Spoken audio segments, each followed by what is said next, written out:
हिंदू समाजाकडून नागपूरच्या महाल परिसरामध्ये संकल्प आंदोलन केलं जात आहे। नागपूरमधील हिंसाचाराचा निषेध नोंदवला जातोय। आरोपींवरती कठोर कारवाई करण्याची हिंदू संघटनांनी मागणी केली आहे। याचा आढावा घेतलाय आमचे प्रतिनिधी तुषार कोहळे यांनी। नागपूरमध्ये झालेल्या हिंसाचाराचा समस्त सकल हिंदू समाजाच्या वतीने निषेध नोंदवला जात आहे। आपण बघू शकतो की लाकडी पूल परिसरामध्ये अगदी संघ मुख्यालयाच्या पाठीमागचा भाग आहे। इथे सकल हिंदू समाजाच्या वतीने या संपूर्ण घटनेचा निषेध नोंदवला जात आहे। काय मागणी आहे तुमची?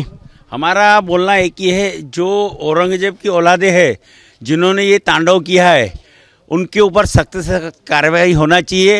हिंदू सोया है ये सोच के अगर ये हमले कर रहे तो इनकी गलतफहमियां है। आज हम इनको लग रहा है कि हम सोए तो इनकी गलतफहमियां है। हम जिस दिन जाग जाएंगे तो ये रहने लायक नहीं रहेंगे। आज आपने यहाँ क्या किया? देखिए, हमने ये किया कि इस नागपुर महल परिसर छत्रपति शिवाजी महाराज के स्थान पे हमारे विश्व हिंदू परिषद बजरंग दल ने आंदोलन किया, जो कि ये सबके लिए अधिकार है आंदोलन करने का। अगर देश में कुछ गलत लगता है तो औरंगजेब की जो कब्र है इसको हटाने के लिए विश्व हिंदू परिषद ने कानून कायदे से अपना आंदोलन किया। उनके आंदोलन के बाद कुछ जिहादी औरंगजेब के प्रेमियों ने, जिनको औरंगजेब के लिए दिल दुख रहा है, अब क्या मांगे आपकी? ऐसे लोगों ने क्या किया, वहाँ पे वातावरण रात को खराब किया और पुलिसकर्मियों पर सब पर अत्याचार किया और बहुत नुकसान किया। तो हम सकल हिंदू समाज से संकल्प दिला रहे हैं कि ऐसे लोगों से सामग्री लेना बंद करें। अपने सनातनी हिंदुत्व से लेकर अपने सनातन धर्म की रक्षा करने की जिम्मेदारी अब आपके ही हाथ में है। हिंसाचार को लेके क्या मांगे आप? कौन सी हिंसाचार को? नागपुर में हुई वो नागपुर में हिंसाचार को लेकर यह है कि कानून पर प्रशासन ने उनको बहुत कड़ी सजा देना चाहिए, जिन्होंने वातावरण खराब किया, और ऐसे लोगों को यहाँ से पलायन करा दिया जाना चाहिए।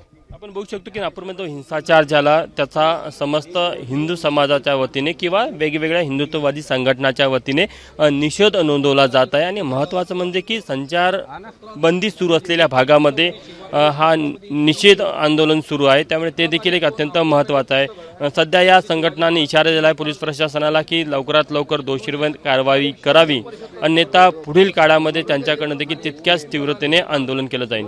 कॅमेरामॅन व्यंकटेश नायडूसह तुषार कोहळे, एबीपी माझा, नागपूर।